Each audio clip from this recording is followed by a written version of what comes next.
Good morning, good afternoon, and good evening, everyone. Welcome to the second day of our IAIS Global Seminar. My name is Romain Passereau, and I am the IAIS Deputy Secretary General and Head of Capital and Financial Stability. Today, we will hear from the chairs of 3 of the IAIS committees about the work they have been doing over the last 6 months and their plans for the remainder of the year. First, we will hear from Dieter Hendricks, Chair of the Macroprudential Committee, followed by Matt Walker, Chair of the Policy Development Committee, and last but not least, we will hear from Peter Braumüller, Chair of the Implementation and Assessment Committee. Today's session is a format that we are using to increase our engagement in response to your feedback. Each committee chair will make opening remarks of 10 minutes, and then we will allow for around 15 minutes of Q&A following each presentation. Some housekeeping details for the Q&A part of the sessions. Please either send us your question in the chat. We will then read the question and ask for the floor, or ask for the floor, in which case we will upgrade you to become a speaker. Take note that it will take us a moment, approximately 15 seconds, to upgrade you as a speaker so you can speak.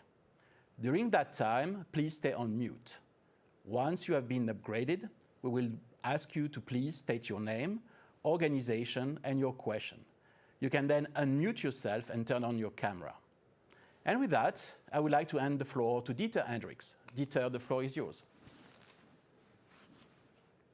Thank you very much, Romain, and hello everyone, and good morning, good afternoon, good evening also from my side. I will try to give you an update today of the different activities of the Macroprudential Committee at IAIS. Some of our work was already discussed or highlighted yesterday during the leadership dialogue.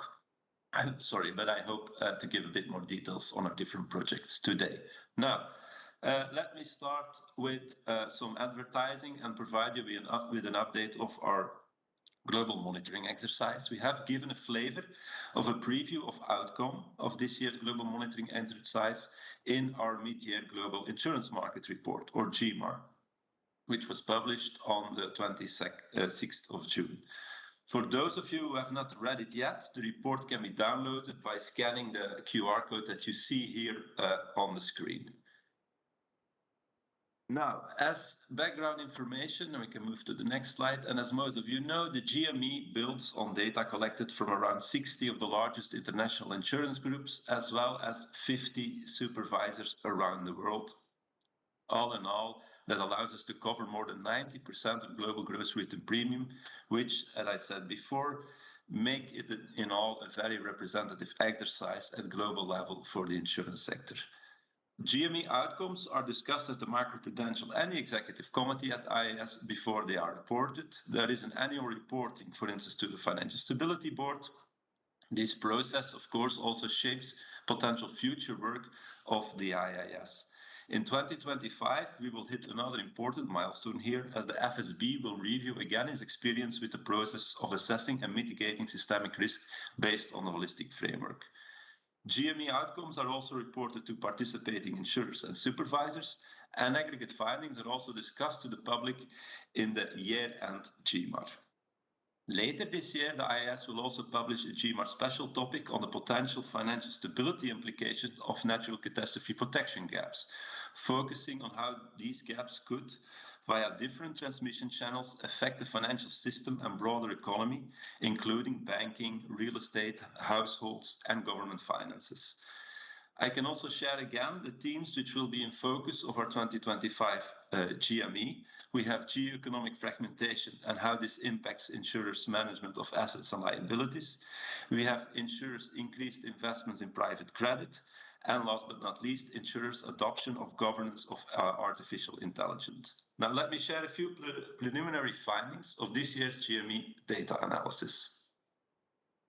We have seen how solvency and profitability positions remained stable in 2024, underscoring again the sector's resilience. Strong operational performance and organic capital generation have continued to help offset challenges from volatile interest rates, market fluctuations, and geopolitical tensions. Also, liquidity positions have improved for many insurers due to portfolio adjustments, reinsurance transactions, and higher remittances. Though some insurers have experienced a declining liquidity position, mainly explained by increased dividend payments, share buybacks, and increased allocations to illiquid assets. Aggregate systemic risk scores, which we've highlighted here on the graph on the slide, remained stable in 2024, albeit reflecting mixed developments across the underlying indicators. We've seen declining scores driven by reduced minimum guarantees on variable products and a slight drop in derivatives-related indicators. On the other side, we've also seen increases stemming from a rise in intra-financial assets. Now let us zoom into the three different themes which I've mentioned before and which will be in our focus for the 2025 GME. Turning to the first theme, geo-economic fragmentation and how this impacts insurers' management of assets and liabilities, we see how geopolitical risk has different ways to manifest itself, spill over to macroeconomic and financial risk, and ultimately be transmitted to the financial sector in general and the insurance sector more specifically. The IMF has warned that geo-economic fragmentation in general could dampen economic growth prospects and trigger a retreat from international cooperation, threatening overall global resilience. All this points to the importance of robust risk management frameworks. We've seen measures taken by insurers and reported as part of the GME that include asset reallocations, establishing exposure limits, scenario testing, and crisis response planning, as well as sometimes we've also seen how underwriting strategies have been adjusted. IAIS will of course continue to explore the potential mechanisms through which geo-economic fragmentation may transmit risks to the insurance sector. As you can see, the specific areas of attention listed on this slide below, such as credit risk, exchange rate risk, liquidity risk, and underwriting risk. Let us move to the second theme. This second theme focuses on increased insurers' investments in private credit. The 2021 to 2024 GMARs have already provided an in-depth analysis of two key structural shifts that we've noticed in the life insurance sector: the increased allocation of capital to alternative assets and the increased use of cross-border asset-intensive reinsurers. Continue this work, the IAIS has developed a draft issues paper on these structural shifts, which I will come back to later. Now, in the 2025 GME, the IAIS will perform a specific analysis of insurance investments in private credit, a rapidly growing subsector of alternative assets with unique characteristics.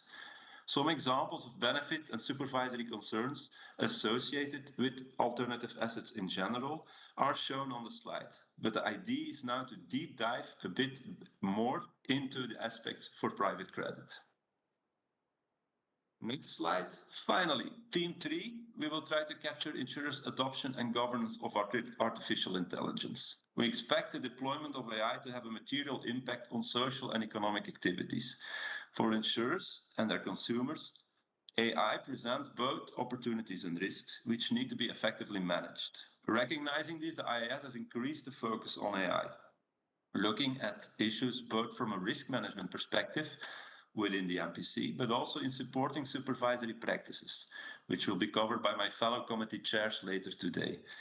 The 2025 GME will zoom into insurers' adoption of governance of AI. Two dimensions which we will try to capture. First of one, insurers' own risks, the impact of AI on processes, and secondly, how AI may impact the balance sheet of an insurer. Key areas of focus will be around adoption of Gen AI, including a focus on leading use cases, the drivers for AI adoption, governance frameworks which are used for AI management, AI third-party dependencies, and service provider concentrations and potential consumer impact. Next, I will end my presentation with an update on two public consultations. The most famous one, I guess, is the recently published public consultation on the draft issue paper on structural shifts in the life insurance sector. I would once again like to thank stakeholders for the valuable contributions we have received through this public consultation. This issue paper has benefited from significant stakeholder interest, which we will try to take on board now to further refine the paper going forward. We aim to finalize the paper by the end of this year. As already highlighted, the objective of this issue paper remains to clearly spell out the issues identified, cover the benefits and the risks of the different trends and the related supervisory responses, in order to inform the future work of IAIS on this topic, which could include making potential enhancements to the IAIS supervisory material and supporting material that comes along with that. We have also launched a public consultation on the updates we envisage to make to our methodology to assess the build-up of systemic risk within individual insurers as part of our IAM monitoring in the GME. This consultation was launched on the 19th of June and remains open until the 18th of August. Again, I look forward to also receiving valuable stakeholder input on this public consultation. Important areas of the methodology that we will tackle are the way, for instance, we measure the level 3 asset indicator, trying to make it less sensitive to accounting changes. But we will focus also on other indicators, including intra-financial assets and liabilities, and we will have a look at the way we score asset liquidations. Other changes cover the selection criteria for insurers that are to be included in the insurer pool. And we also try to look at indicators that we need to change in terms of weighting under the assumption that the underlying indicator could change. We will also have another look at the denominators we use. All this will result in an updated methodology, which we hope to publish as part of an updated GME document, which is expected by the end of this year.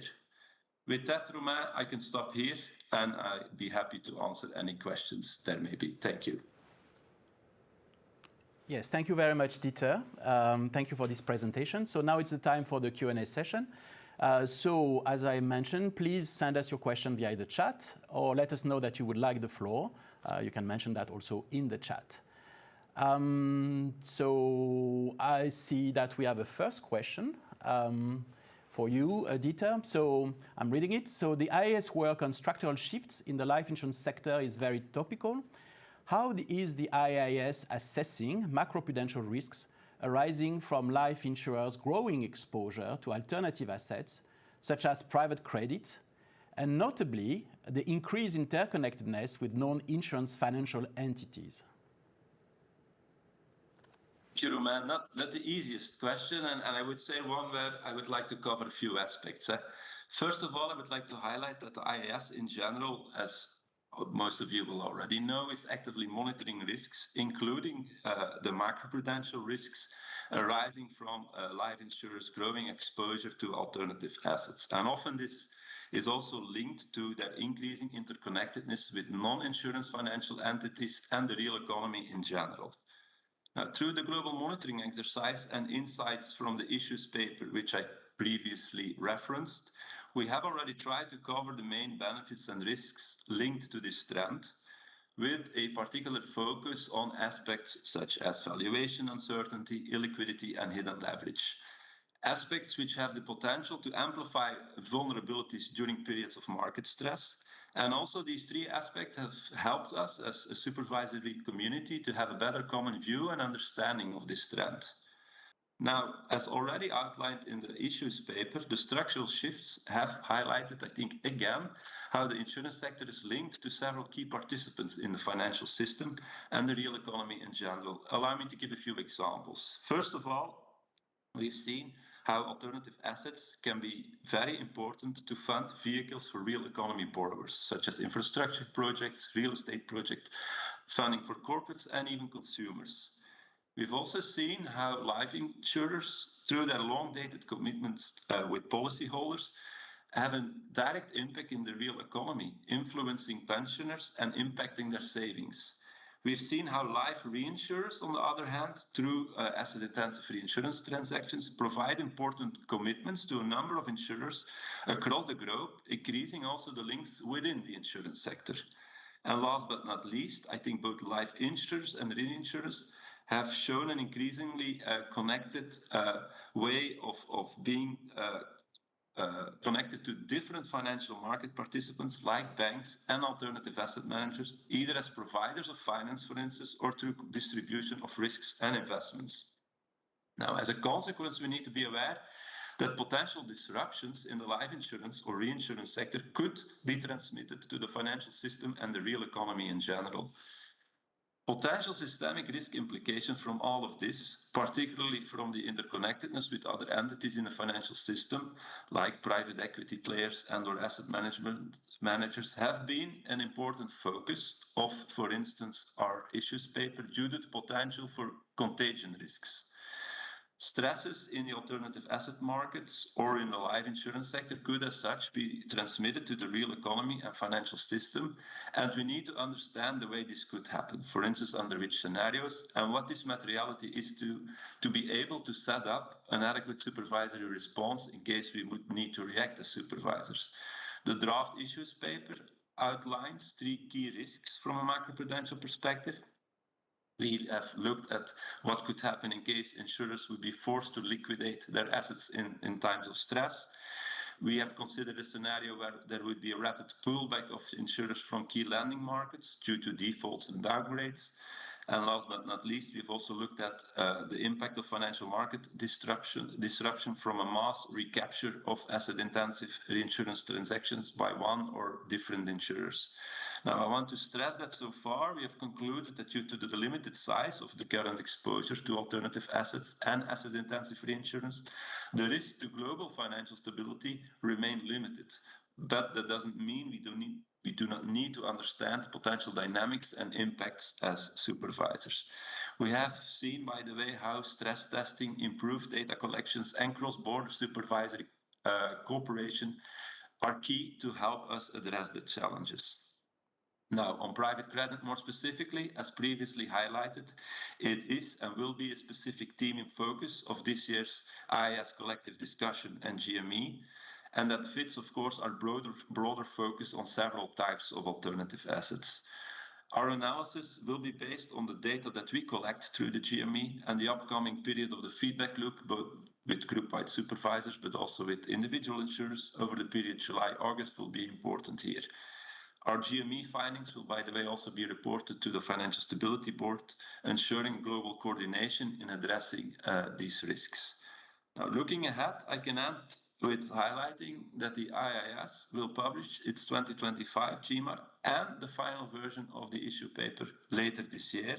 And I hope all this will serve as the basis for informing the next steps in terms of supervisory and regulatory responses as a reaction to these evolving risks.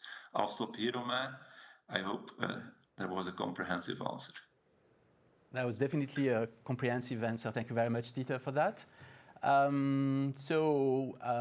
Let me check if there are any other question on the chat or anyone willing to take the floor.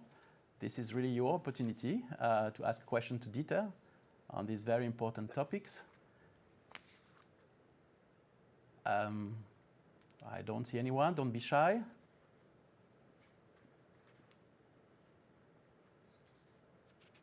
All right. There doesn't seem to be any more question for you, Dieter.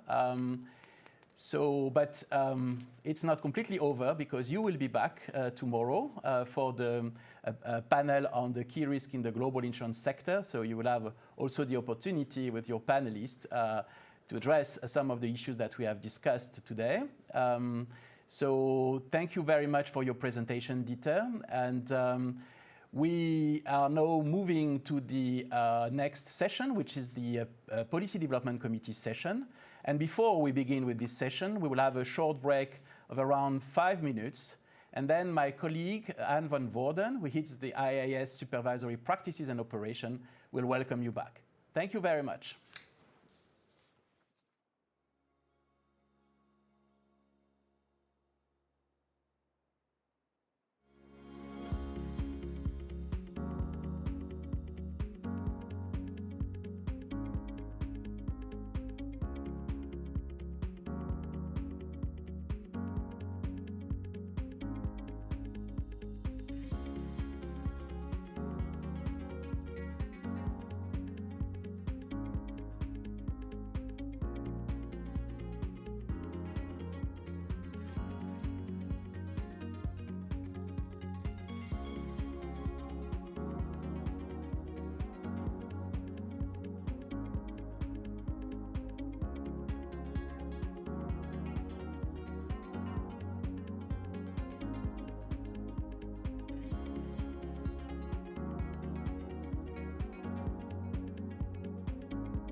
Hello and welcome back, everyone. Welcome to the second Committee Chair Engagement session. My name is Hanne van Voorde and I'm heading the IAIS Supervisory Practices and Operations team. I will just briefly remind everyone about the structure of the session and how we will handle the questions and answers. Matt Walker, the Chair of the Policy Development Committee, he will begin with a 10-minute presentation on the committee's work, and after that we will have about 15 minutes for questions and answers with you. You can send your question either via the chat function, or you can let us know that you'd like to take the floor, also via the chat. So without further ado, I will now hand over to Matt for his opening remarks. Thank you, Hannah, and hello, everyone. I'm really honored to be able to be here today to represent the IAIS's Policy Development Committee and tell you a little bit about both what we've been doing and what we have planned. Before we begin, though, I need to give a short disclaimer that I'm speaking to you today in my capacity as Chair of the Policy Development Committee, and my reviews should not be understood as those of my employer. Also on the line from PDC are Vice Chairs Paolo Cardoni and Ricardo Garcia. We operate very much as a team, so you'll probably hear them coming in response to questions. Turning to the first slide. And as always, let me begin with the Insurance Capital Standard. Last December, the IAIS adopted the ICS and completed its comparability assessment of the US's aggregation method. The IAIS's adoption of the ICS was a major milestone for the IAIS and for the global insurance sector. The ICS provides a globally consistent, risk-based measure of capital adequacy for IAIGs and forms the quantitative element of the common framework for the supervision of IAIGs, or ComFrame. The ICS was designed for jurisdictions to implement it as a group-wide prescribed capital requirement, representing a solvency level below which supervisors would intervene on group capital adequacy grounds. The ICS promotes IAIGs maintaining sufficient capital to withstand potential stresses and provides a globally consistent framework that supervisors can use to evaluate the capital adequacy of these groups. Currently, we've identified 60 IAIGs from 19 different jurisdictions worldwide. By definition, as IAIGs, these groups operate across several jurisdictions, which makes it really important for supervisors to have a common language that we can use to discuss the capitalization of these companies, as well as a common minimum standard for that capitalization. Now that the ICS is adopted, we're working to facilitate its implementation by members. We're currently working on several important ICS-related supervisory and supporting materials. All of these will be subject to consultation, and we'd welcome your input. First on that, and the one we've been spending most of our time at PDC, is on reporting. The most on this subject is on reporting and disclosure.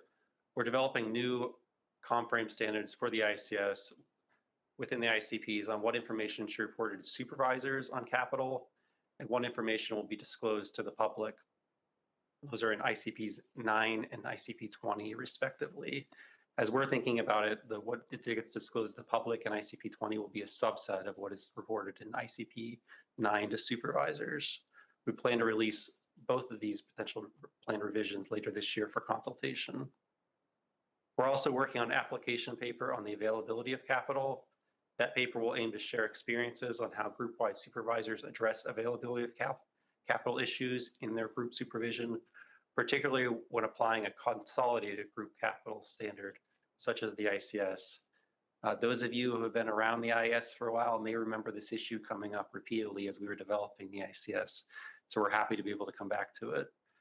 This paper will go through the various ways that this comes up, including due to legal entity restrictions or capital not being paid up, and share information about different supervisory practices around the world to address these issues. Turning to the next slide. The biggest issue for PDC over the last several months is just trying to bring clarity to how the ICS will be assessed. We've previously heard comments from our members and from many of you stakeholders on the line that they want clarity about how the ICS will be assessed. So we've really prioritized that. We've made good progress. Last month, we agreed on the high-level principles, or HLPs, for the ICS implementation assessment methodology. These principles will primarily serve as guidance as we develop the full ICS implementation methodology. Importantly, on the principles, I do want to emphasize that our ICS implementation standard will not be a line-by-line assessment like what we do for many other standards, but it will still be designed in a way to serve its purpose as a minimum standard and as a common language for the supervision of IAIGs. There's 6 different ICPs. You can see the subjects on the screen. I'm not going to go through each of these, but I will highlight a few of them in particular. HLP2 covers the different components on which we'll be issuing ratings. These include things like valuation, capital requirements, and capital resources, as well as general sections. HLP3 deals with identification of deviations and the recognition of offsets within those components. So something like if a jurisdiction were higher on capital requirements in one particular area and lower in another, HLP3 deals with how we would think about the offsets between those different items. HLP5 covers how we go from those component ratings to an overall rating and the recognition of offsets across components. So this is something like a jurisdiction being perhaps more conservative on valuation and maybe less conservative on capital requirements because of that. That kind of offsetting would come up under HLP5, and you can see what we plan to do about it there. As we've said before, we'd really welcome your engagement on these items as we go from the HLPs to the more detailed methodology and as we develop the self-assessment questionnaire. We've been working out some of the details on how we will do that engagement. As a next step, we're going to be setting up a dedicated virtual event on this on September 9th to get your input. Please be on the lookout for that, the invitation. I understand it'll go out later today. I do want to highlight that that sort of engagement will really differ a lot from a lot of the other IAS engagements you've been to. Here today, we're mostly communicating information. It's mostly you're asking questions and are answering them to try to bring clarity. On this upcoming stakeholder event, we're really looking to get your input as we're at an earlier stage of developing this. We'll be looking for people to provide views as part of this session. So if you are interested, please consider volunteering to give views as part of that. There'll be more details as the invitation goes out. That's all I'll say about the ICS implementation assessment. For now, I think Peter will come back to that in his portion later, so stay tuned. Turning to the next slide. While establishing standards is critical, it's not the end of the story. The standards only matter if they're implemented, and supporting materials are designed to help with that. Recently, we finalized 3 different application papers that we consulted on last year. You can see the list of those on the left side of the screen. One of those is on the supervision of climate-related risks in the insurance sector. This was a comprehensive update of our prior application paper on the subject, which discusses how the IAIS existing standards apply to climate-related risks after our limited updates to that supervisory material last year. Another the application papers is on supervision of artificial intelligence. This paper reinforces the importance of existing ICPs. For example, it discusses how ICP 8 on risk management internal controls applies, which is similar to the issue I heard Dieter talking about in the GME this year on the governance frameworks for AI, which has been a hot topic recently. It also discusses ICP 19 on the fair treatment of consumers and how AI affects that. On the issue of fair treatment, we also have a 3rd application paper on the fair treatment of a wide range of consumers. ICP 19 establishes the expectation that insurers and intermediaries treat their customers fairly from pre-contract to fulfillment of all obligations. That expectation is at the center of conduct supervision and is an important part of fostering trust and confidence in the insurance sector. Also recently published is the draft application paper on operational resilience objectives and toolkit for public consultation. You can register for the July 17th public webinar on our website, and we look forward to receiving your comments by September 29. In the area of recovery and resolution, we're working on updating our existing application papers to provide further guidance on the relevant updated ICP and FSB to ensure alignment with their material, and we'll publish that for consultation in Q4 2025. Before I conclude, I want to mention a few other important areas of ongoing work. Members, particularly from emerging market and developing economies, have shared their implementation challenges of IFRS 17. The IAIS continues to monitor and support IFRS 17 implementation, including at a cross-sectoral level with the FSB, IMF, and Bank for International Settlements Financial Stability Institute. We continue engagement with consumers groups, and which is held in 3 parts over the year. This engagement brings forward consumer representative perspectives and hence is an important complement to other IAIS stakeholder engagements. We've also been thinking about whether and how to further embed these perspectives in our governance process. There are also 2 new projects underway. The first is a new project by the Market Conduct Working Group, which is composed of conduct supervisors to explore supervisory issues associated with consumers receiving fair value from their insurance products.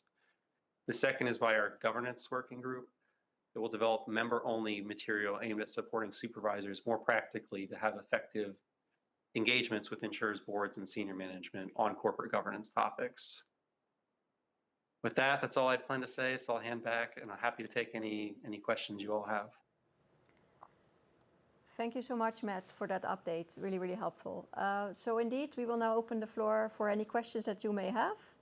Just a short reminder, you can send them to us in the chat, or you can ask to take the floor also via the chat. We did already receive one question before, which was actually very related also to your topic just discussed just now, Matt, from Consumers International, from Stefan Hall. Stefan is not able to join us, so I will just read out his question now. As the IAIS explores the role of AI in insurance, how will you ensure that supervisory guidance addresses not just technical and prudential risks, but also looks at consumer outcomes? He mentions issues like bias in underwriting, lack of transparency in automated decision-making, but also access for vulnerable groups. Also, he wonders what plans there are to collaborate with consumer representatives and civil society.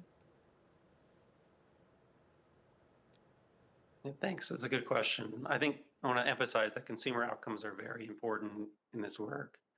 AI has the potential to have significant impacts both on society and as consumers on part of that. It's something we're taking very seriously. If you look at our recent application paper on AI, there's a lot of discussion on consumer issues. It's not all negative. AI has both benefits and risks. On the benefit side, you'll see discussion of financial inclusion, how the AI can lower costs and facilitate faster processes for consumers. But there are some risks that we want to keep in mind, including the possibility of pricing on factors that aren't related to costs, such as willingness to pay. You mentioned ICP 19. I've talked about that already previously on the fair treatment of consumers, and there is discussion on that in this paper on things like transparency and explainability. There's some good content. The supervisory guidance explicitly addresses the need for insurers to mitigate unlawful discrimination in AI system, ensure meaningful human oversight, and quite a few other things.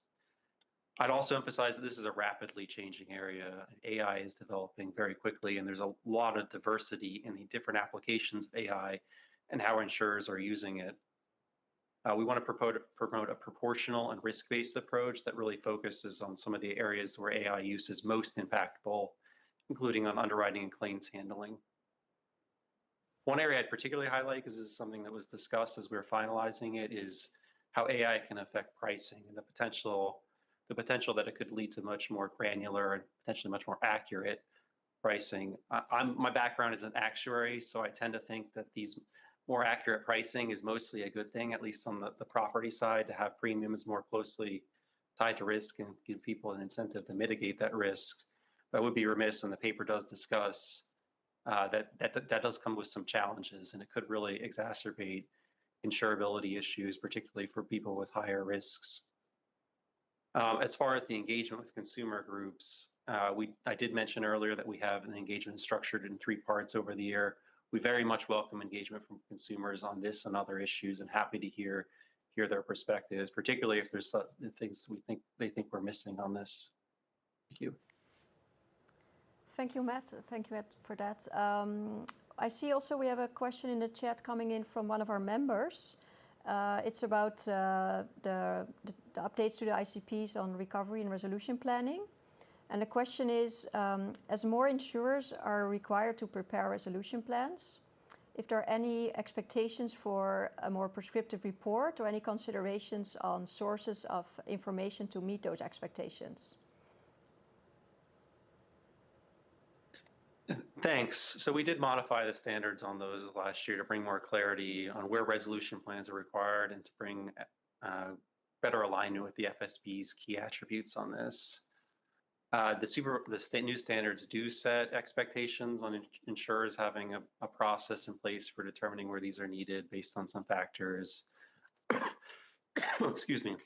I emphasize it's still, even with these changes, it's not a particularly large group of insurers that are subject to these. At a minimum, it's only any insurer that's assessed to be systemically important or critical if it fails. So I don't know, more is, I suppose, a relative term, but it's still not a particularly large group.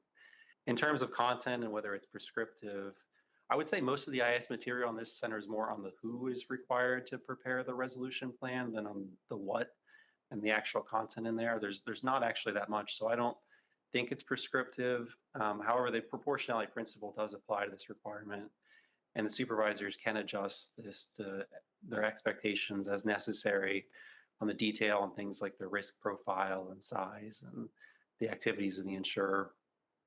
Insurers are required to submit other information to the supervisors, both for the analysis and generally, and where applicable, any information from those other sources may be used in the resolution plan.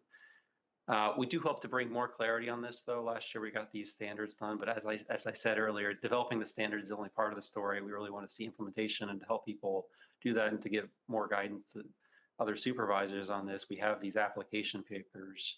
We're updating our application paper on this right now. We hope to consult on it later this year. We'd welcome any input on that, particularly if there are areas they think are unclear, if there's guidance. You mentioned this was from a member. If there's more guidance that our members want on these topics, we definitely welcome an engagement, and we'll take a look at that in the application paper. Thank you.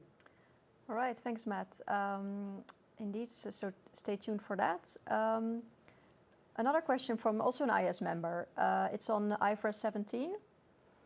So there was a question on what type of support the IAIS is providing for members who are considering or working on implementing IFRS 17.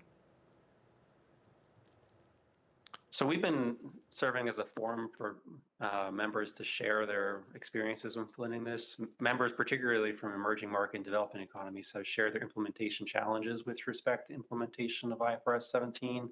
We continue to monitor and support the implementation. Recently, our accounting and auditing working group participated in an FSB roundtable on external audit and discussed the standards impact, and will contribute to the IAIS FSI IMF policy implementation meeting on 8th and 9th of October, focusing on IFRS 17 opportunities and challenges for EMDEs. And we continue to collaborate with the IMF to deliver IFRS 17 technical training to its members, particularly from EMDE jurisdictions. So far, I think training has been provided to more than 500 supervisors from around the world as part of this.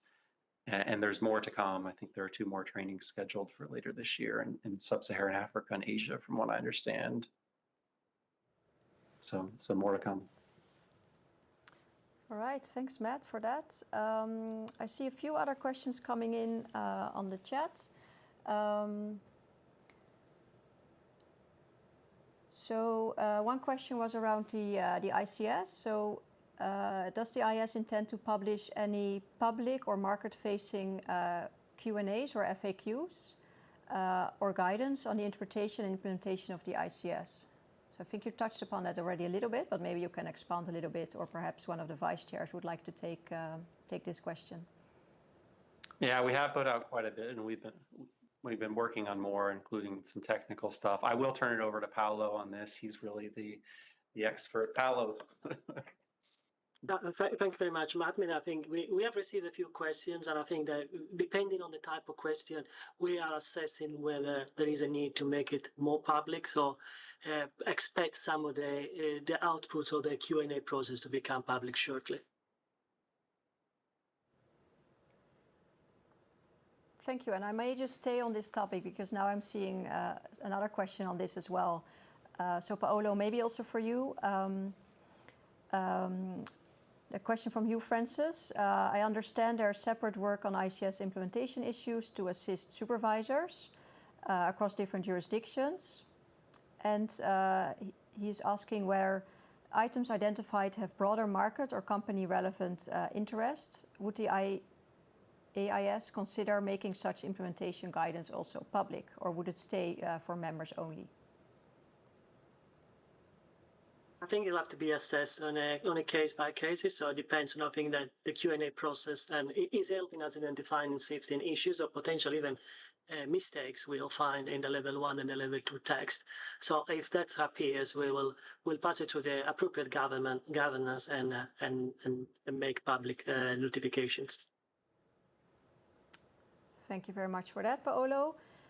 Perhaps one final question that I saw coming in on the ICS, which is on the aggregation method. So whether it will be subject to the same assessment system and methodology as the rest of the ICS assessment, and notably around the line-by-line scoring principles that were set out in the HLPs that were published last week. I don't know, Matt or Paolo, if you want to say something on that? I would just reiterate the prior language on this. We spent a lot of time as the organization on the aggregation method over the prior years doing the comparability assessment. We reached a deal on that last year. You can read. We don't really have much more to say on the aggregation method at this point. You'll see what's in there on HLP 6 covers that, but not. Mostly we've been focused on the AM over the last several years, so it's moved on to other issues. For right now, we will come back and discuss in the future, though. Paolo? I was going to defer to HLP6 like you did. And effectively, actually, HLP6 is quite clear on that. That it's the assessment of the implementation of ICS in the form of the US aggregation method is subject to the same methodology of the ICS, but complemented with specific list of instruction to reflect different nature of the AM. And this work which is ongoing. So effectively, this is a part of the next stage of the work which will come with the implementation assessment methodology. All right, thank you. So we also received a question on our on the final slides, Matt, that you were presenting the work of the Market Conduct Working Group and some of their new projects. One of them is around the new work they're doing on value for consumers, and I think we have Brenda on the line who was pleased to be asking her question live. So we'll give you a few seconds to show you on the screen, and then when you're unmuted, you can ask your question live. Thank you, Brenda. Thank you. This is Brenda Cood in the U.S. and I just wanted to know more about what the intention is in terms of the desired outcomes of that work. Are there products intended?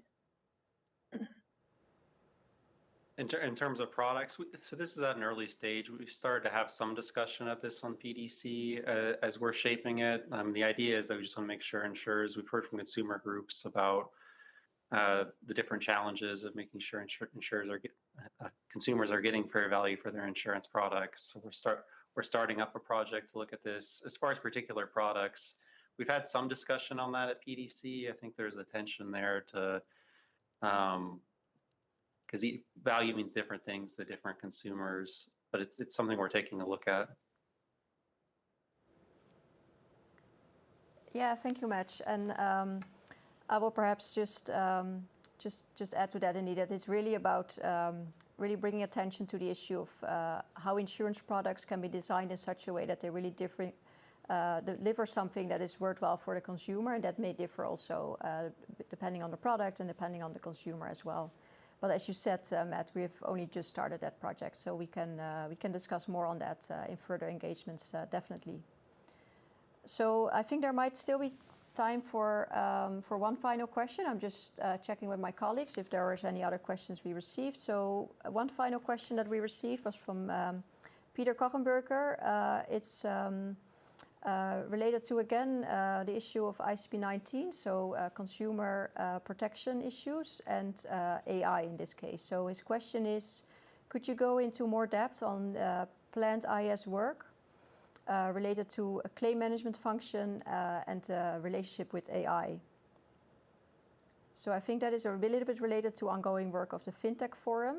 So it's possible that actually Peter Braumüller may go into that later in a few minutes from now. But Matt, anything you want to share on that related to the application paper we just published? Most of the work on the AI is occurring under the IAC as part of the FinTech Forum. We've had limited engagement at PDC on this so far, so I would defer to Peter. Thank you, Matt. And I can say that indeed the FinTech Forum has planned further engagement and especially on discussing with our supervisors on how they are addressing AI. So the work is not finished with publishing our paper last week. So with that, I would really want to thank you, Matt, and also Paolo and Ricardo for being on standby for any questions. And thank you to the audience for your very relevant and good questions today as well. So we will have a short break before we then move to the final session of today, which is a presentation from Peter Braumüller, the chair of the Implementation and Assessment Committee. It's now 5 minutes to the hour, so we will start again in 5 minutes at 2 p.m. European time. And after that, Jonathan Dixon will welcome you back and we will start this final session of today. I hope to see you soon. Thank you very much.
Hello and welcome back to the third and final committee chair engagement session for today. So we've already heard from Dieter and Matt on their respective committees, and we'll now have an opportunity to hear from Peter Braumüller, chair of the Implementation and Assessment Committee. He will share with us the important work of the IAC that it's been conducting this year and provide an insight into what lies ahead. And just to remind everyone about the structure, we'll start with a 10-minute presentation, followed by a Q&A session with all of you, in which you can either send questions in the chat function or message us and let us know that you would like to take the floor. So without any further ado, I hand the floor to Peter. Thanks. Thank you very much, Jonathan. Good morning, good afternoon, and good evening to all of you. It's my pleasure to present to you an update on the work going on in the IAC. Let me start with an update on our implementation assessment. The member assessment program, the so-called MAP, is an in-depth assessment of a member's implementation of the ICPs, similar to the IMF World Bank's Financial Sector Assessment Program, the FSAP. The MAP for the Sultanate of Oman concluded with the final report's publication on 27th of June. And meanwhile, the assessment of Costa Rica is underway, with the final report expected by mid-2026. We have also launched a peer review process, PRP, on ICP 13, which is on reinsurance and other forms of risk transfer, open to all IAS members. And a report with aggregate results and examples of supervisory practices will be published in Q1 next year. We are committed to implementation assessments in major insurance markets to ensure alignment with our standards. Last month, EXCO approved the individual reports of the 6 additional jurisdictions covered by the second phase of targeted jurisdictional assessments, the so-called TGAs on the implementation of the holistic framework supervisory material, namely for Australia, Bermuda, Italy, Singapore, South Africa, and Spain. An aggregate report with overarching trends and insights across participating jurisdictions will be prepared for publication. And the IAS will also monitor the progress being made in the other 10 jurisdictions that already participated in the first TGA tranche in addressing the identified gaps. And the implementation status of the holistic framework for all the 16 10+6 jurisdictions will be reported to the FSB later this year, followed by public communication. Let me turn to the ICS implementation. I think we have already heard something about that in the previous sessions. The IAS has established the following timeline for the ICS implementation. For 2025, the IAS is currently developing a detailed methodology for assessing ICS implementation, and this methodology will specify the level of granularity required and define the qualitative and quantitative analysis. We are also developing a self-assessment questionnaire to be used by IAS jurisdictions next year. The methodology and questionnaire will be based on high-level principles that are publicly available on the IAS website and were referred to in the previous sessions. In 2026 then, using the self-assessment questionnaire, the jurisdictions will conduct a baseline self-assessment to evaluate their progress in implementing the ICS. This will highlight readiness levels and areas needing additional support. And then from 2027 onwards, the IAS will aim to conduct detailed jurisdictional assessments of the ICS implementation. As part of this process, and this was also referred to in one of the previous questions already, the final aggregation method developed by the US as its implementation for the ICS will also be assessed. And the assessment of the AAM will be subject to the same timing as ICS implementation assessments in other jurisdictions, and to a consistent methodology, of course, including both qualitative and quantitative analysis, whilst at the same time focusing on the AM specificities. Let me turn to the work of the forums. The IAIS has established 6 forums to provide members with an effective platform for peer-to-peer exchanges on various supervisory topics. These forums also regularly receive updates from stakeholders. In addition to the Financial Crime Forum, the Retirement Income and Pension Forum, and the Supervisory Forum, I would like today to underline developments in 3 other forums. In particular, first, on the 2nd of July, the application paper on the supervision of AI, just referred to in the previous session, developed by the FinTech Forum, was published. And this paper reinforces the importance of existing ICPs and promotes appropriate and globally consistent oversight of AI in the insurance sector. I encourage participation, as was already mentioned, in our public webinar that is scheduled for the 17th of July. Second, the Financial Inclusion Forum focuses on the role of inclusive insurance markets in promoting financial well-being and societal resilience. The FIF is currently working on finalizing the draft of the application paper on inclusive insurance that reflects changes in the regulatory landscape since its original publication back in 2012. This is being developed in close collaboration with CIGAP within the World Bank Group, with a public consultation planned for later this year. And last but not least, the Risk-Based Solvency Implementation Forum provides guidance to insurance supervisors from EMD jurisdictions on implementing RBS regimes. Last month, we published a guidance paper on how to implement RBS regimes, and particularly in EMDE markets, which has been very well received by EMDE members. Let me turn to protection gaps. The rising frequency and severity of natural catastrophe events is impacting the availability and affordability of insurance coverage, which leads to protection gaps. The IAIS is actively supporting work to address these gaps, including helping to drive a collaborative approach among stakeholders. Most recently, the IAIS contributed to the G20 Sustainable Finance Working Group under South Africa's G20 presidency. This work has been undertaken jointly with the World Bank and will be published soon. I also invite you to join the panel session on NatCat protection gaps tomorrow.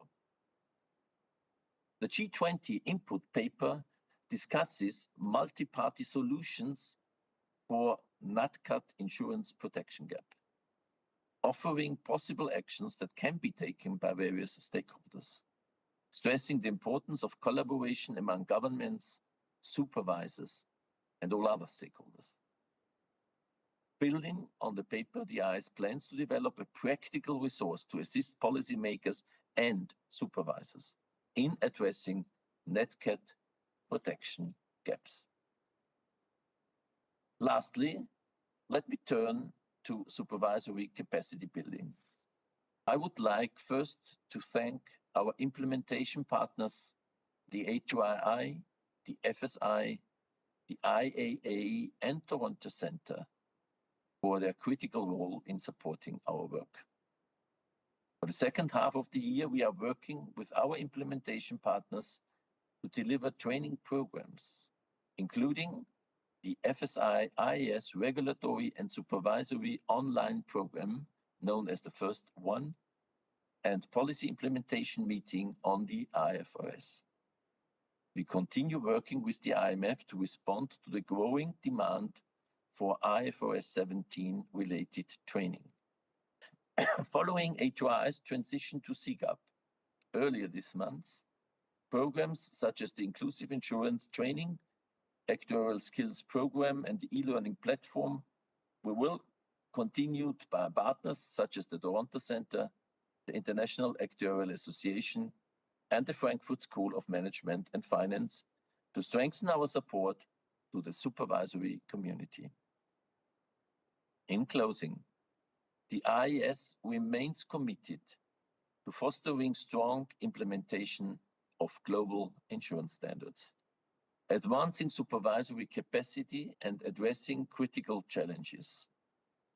Through collaboration, peer exchange, and targeted initiatives, we continue to support our members in navigating a rapidly evolving insurance landscape. Thank you very much for listening. I look forward to your engagement. Thank you very much. Thank you very much, Peter, for that comprehensive update, and thank you also for your leadership on these topics, which has really been taking things from strength to strength, as well as the leadership of Connor Donaldson in the Secretariat Management team, who couldn't be with us today.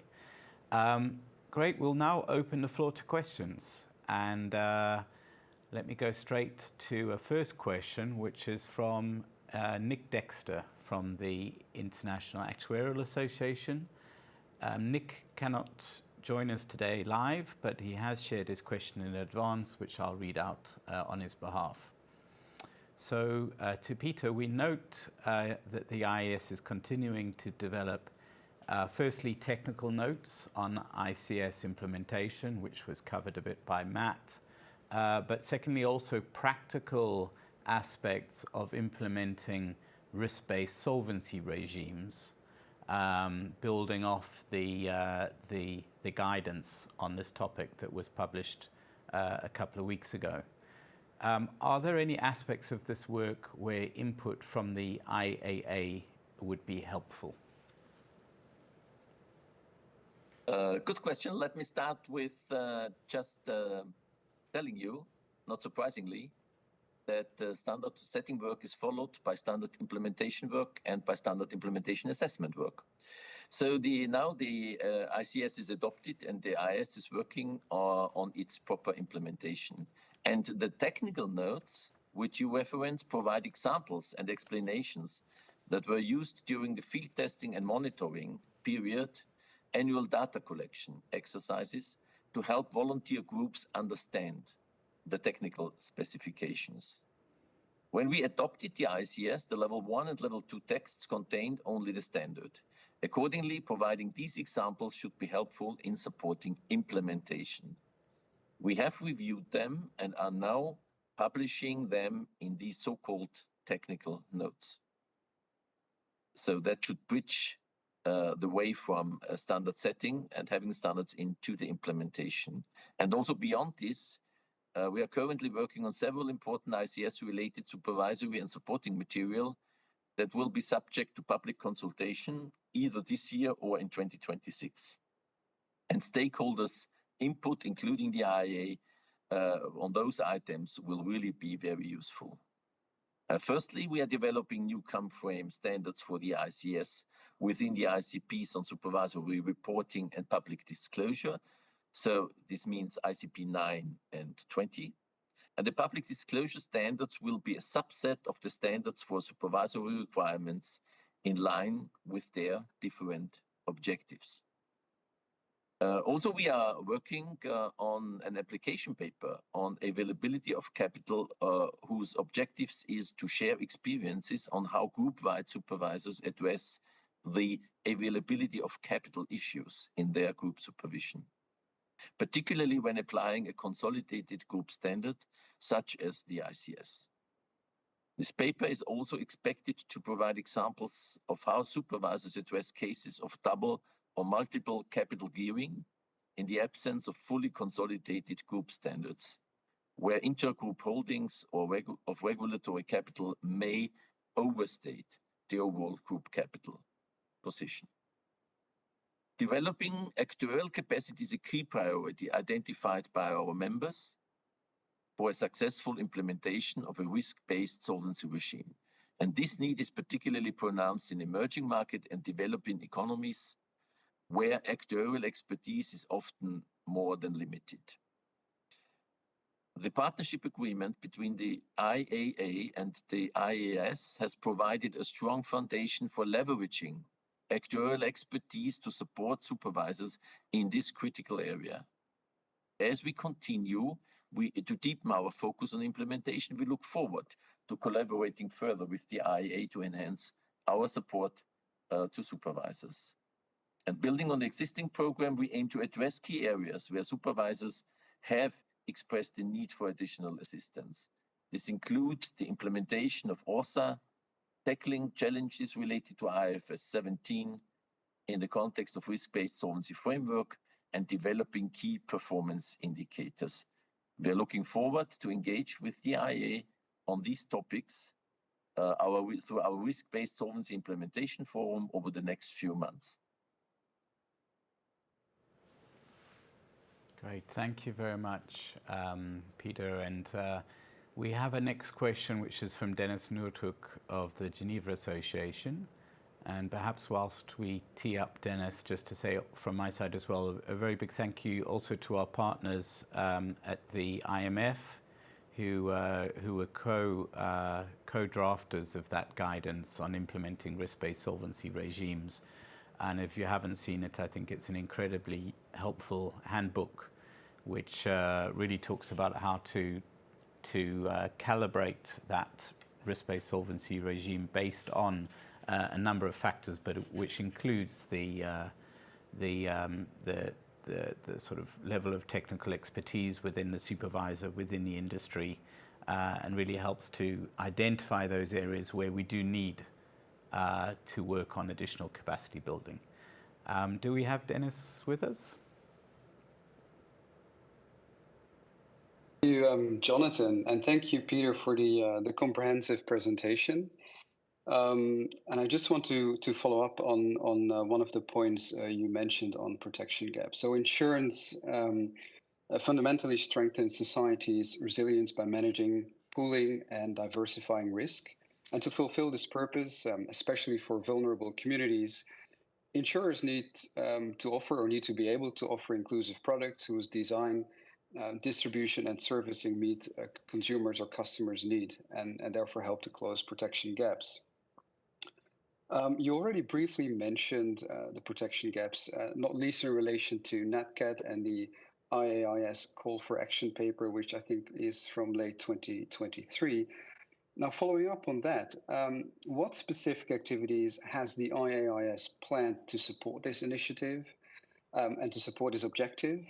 And what work is the IAIS doing or planning in relation more specifically to the growing protection gaps in the life and retirement sector, where I believe one of the biggest and largest protection gaps loom? So thank you very much for shedding some light on that. Thank you very much, Dennis, for the question. Let me start with where this all finds its basis. It is our IAIS 2025-2029 strategic plan. And in this plan, the IAIS identified the societal role of insurance in supporting resilience. I think a very key element and a major step forward compared to previous strategic approaches. This theme allows us to look holistically at issues that contribute to protection gaps, considering all the factors around, such as the impact of digital innovation, climate change, aging populations. So this is a very, very broad subject. Currently, the NatCat protection gaps remain a priority for the IAIS and our members, as set out in our 25-26 roadmap.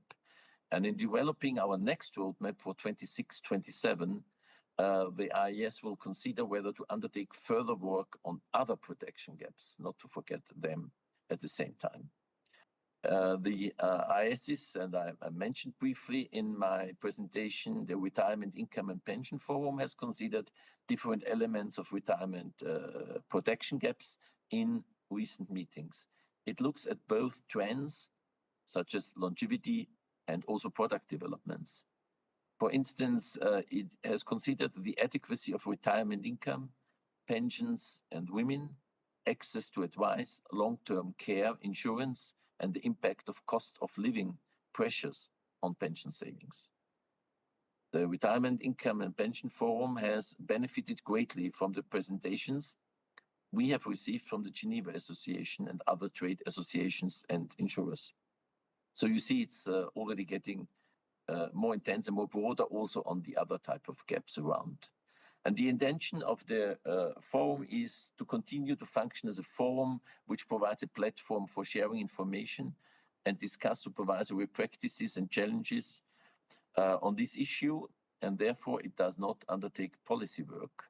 We also will leverage on the engagement with the OECD and the IOPS, the International Organization of Pension Supervisors, to ensure we are considering these issues holistically across the supervisory and regulatory community. So a lot going on, but certainly you will see much more in our next roadmap for 2026 and 2027. Thank you.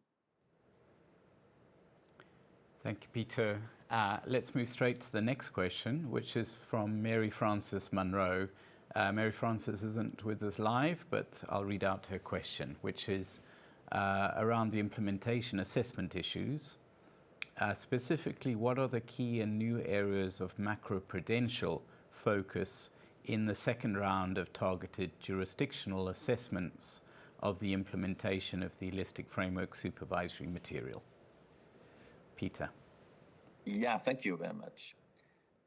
Just to make clear again that the 2024-25 Holistic Framework Implementation Assessment builds on the 21-22 targeted jurisdictional assessments and includes, in addition to the 10 already covered then, 6 other jurisdictions. As I mentioned, I think Australia, Bermuda, Italy, Singapore, South Africa, and Spain.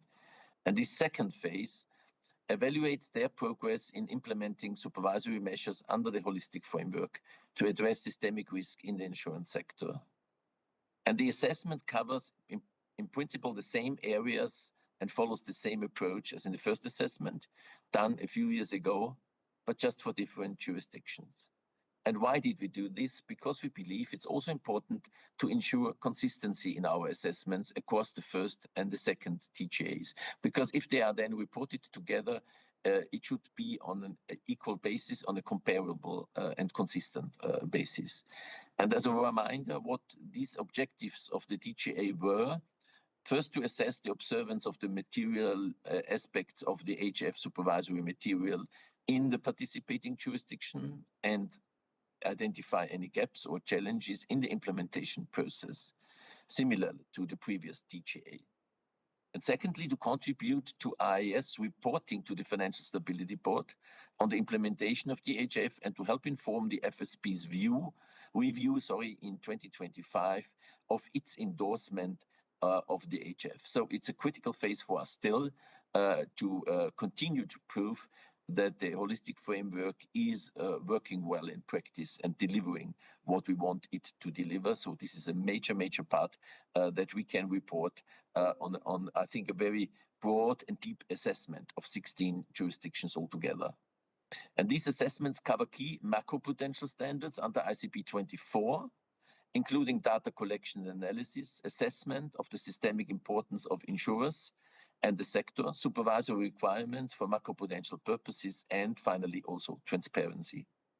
The TGAs analyzed how supervisors apply enhanced frameworks using qualitative and quantitative criteria such as size, interconnectedness, and substitutability to tailor supervisory measures to insurers' systemic footprints. Jurisdictions are using a variety of macropotential tools such as stress testing, scenario analysis, and sector-wide assessments. Another key focus was the identification of and the additional requirements for the International Active Insurance Group, our so-called IAIGs. And this involved the application of CAMFRAME standards, which are tailored to their global operations. And these standards include measures such as enhanced liquidity risk management. Finally, assessments evaluated jurisdictions' progress in strengthening recovery and resolution frameworks to improve preparedness for managing insurers' distress. And the IAIS will publish the TGA report on the implementation of the HF supervisory material in the first quarter of next year, providing an overview of progress best practices and areas for improvement. Back to you, Jonathan. Great, thank you, Peter. I think we have time for one last question, which is from Anthony Konung from CGAP, heading up now the Access to Insurance Initiative activities. And Anthony, I think we can move live to you for your question. Thank you.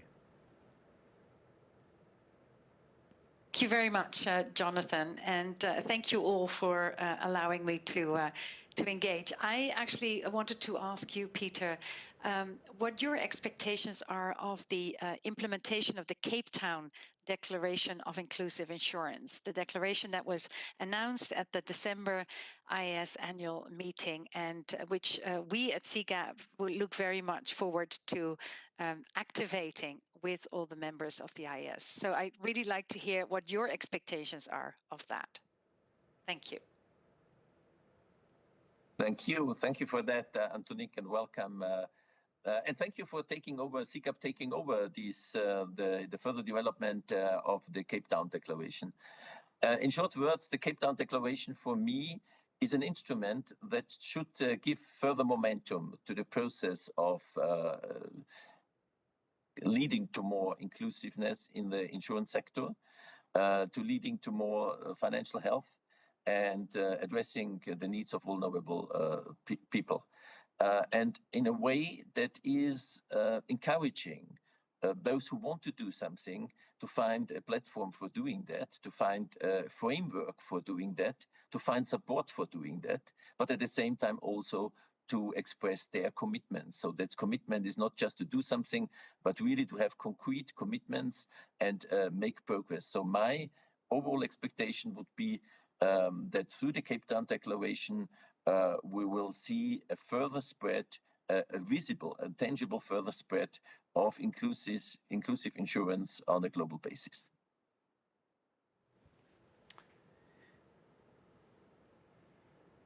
That's great. Thanks, Peter. And maybe just to add, those of you who weren't there in Cape Town at the inaugural meeting of the on the Cape Town Declaration on Inclusive Insurance, I think it was a very good start because we had representatives from 26 jurisdictions representing a population of more than 3 billion people at that meeting, and really putting their hands up to take a very active role in promoting inclusive insurance in their markets. So thank you to CGAP as well for taking that forward. So that brings us to the end of today, and thank you very much, Peter, for your presentation and insightful answers, but also to everyone joining today's session, for watching, providing us with your great questions. We're approaching the end of the IAC session for today, and in fact the end of the second day of the global seminar. So on behalf of Dieter, Matt and Peter, as well as Roman, Hannah and myself, thank you very much for joining us for some important and engaging discussions. We hope you found today's sessions useful, and we look forward to hearing your feedback. And in the following slides, you will see a QR code with, again, a very short 2-question survey that we would be grateful if you could take 20 seconds to complete that. And whilst you do that, allow me also to give a brief preview of tomorrow's agenda. So we will have 2 very topical panel discussions. The first will build on what we have heard from Dieter today, and will take a deeper dive into the key risks that the insurance sector is facing and what insurers and supervisors can do to address these. And then we have a second panel which will address the topic which we've touched on today as well, the pressing issue of Nat Cat protection gaps. And we look forward to some thought-provoking discussions and hope to see you here again tomorrow. So thank you and goodbye.